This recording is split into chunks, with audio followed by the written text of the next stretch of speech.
दिन है शुक्रवार 20 अक्टूबर 2023 और आप सुन रहे हैं वर्कर्स कनेक्ट रेडियो। शुरुआत करते हैं राष्ट्रीय खबरों से। पहले सुर्खियां।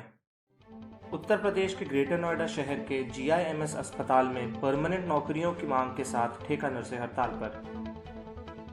दिवाली की दस्तक से ही तमिलनाडु के विरुधुनगर में बड़े हादसे, पटाखा बनाने वाली 2 फैक्ट्रियों में विस्फोट, 14 मजदूरों की गई जान। झारखंड सरकार ने गिग वर्करों के न्यूनतम वेतन तय करने के लिए किया सलाहकार बोर्ड का गठन। अब खबरें विस्तार से। उत्तर प्रदेश के ग्रेटर नोएडा शहर में government institute of medical sciences यानी GIMS में बीते सोमवार 200 से अधिक नर्सें हड़ताल पर गईं। ठेके पर काम कर रही नर्सें हड़ताल करने को मजबूर हो गईं क्योंकि उन्हें परमानेंट बनाने की बजाय GIMS ने 225 नर्सिंग स्टाफ की भर्ती के लिए इश्तिहार जारी किया था। हड़ताल की वजह से अस्पताल प्रशासन ने भर्ती अभियान पर रोक लगा दी और हड़ताल खत्म करने के लिए एक पत्र जारी किया, कहते हुए कि वे राज्य सरकार को एक प्रस्ताव भेजेगी जिसमें ठेके पर काम कर रही नर्सों को भर्ती में प्राथमिकता मिलेगी और प्रस्ताव को मंजूरी मिलते ही वे भर्ती अभियान फिर से शुरू कर देंगे। तमिलनाडु के पटाखा निर्माण केंद्र विरुधुनगर में 2 अलग इकाइयों में हुए विस्फोट के कारण अब तक 14 मजदूरों की मौत और 2 अन्य के घायल होने की खबर है। पहला विस्फोट रंगापल्यम में हुआ, जहां तैयार पटाखों का परीक्षण करते हुए एक चिंगारी पटाखों की पैकिंग करने वाले कमरे में जा गिरी, जिसके कारण वहां काम कर रहे 13 मजदूरों की मौत हो गई। दूसरा विस्फोट किचनायकन पट्टी में हुआ, जहां पटाखा बनाने के लिए केमिकलों का मिश्रण करते हुए विस्फोट के कारण 1 मजदूर की मौत और 2 अन्य घायल हो गए। झारखंड के राज्य श्रम, रोजगार, परीक्षण और कौशल विकास विभाग ने गिग वर्करों की न्यूनतम वेतन तय करने के लिए एक न्यूनतम वेतन सलाहकार बोर्ड का गठन किया है।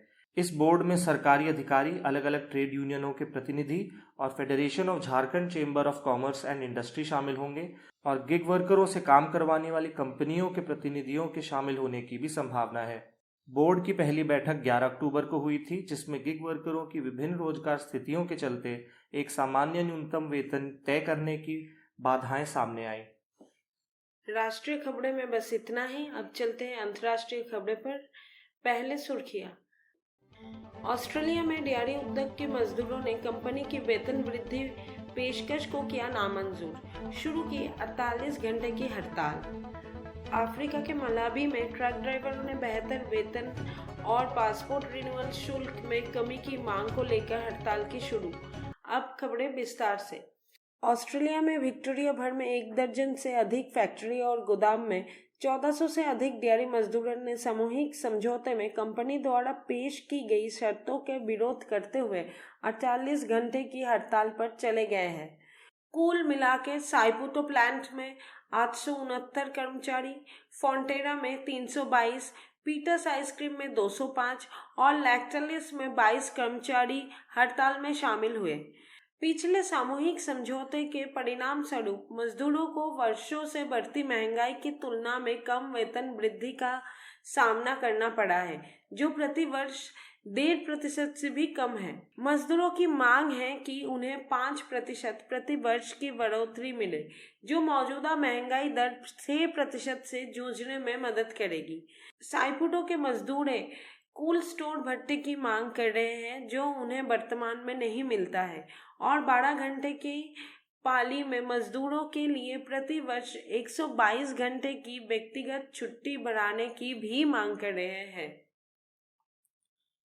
अफ्रीका के मलावी में ट्रक ड्राइवरों ने बेहतर वेतन और पासपोर्ट रिन्यूअल चार्ज में कमी की मांग को लेकर औद्योगिक कार्रवाई शुरू कर दी है और उन्होंने अपने ट्रकों को राजधानी शहर के औद्योगिक क्षेत्र कानेंगो में खड़ा कर दिया है।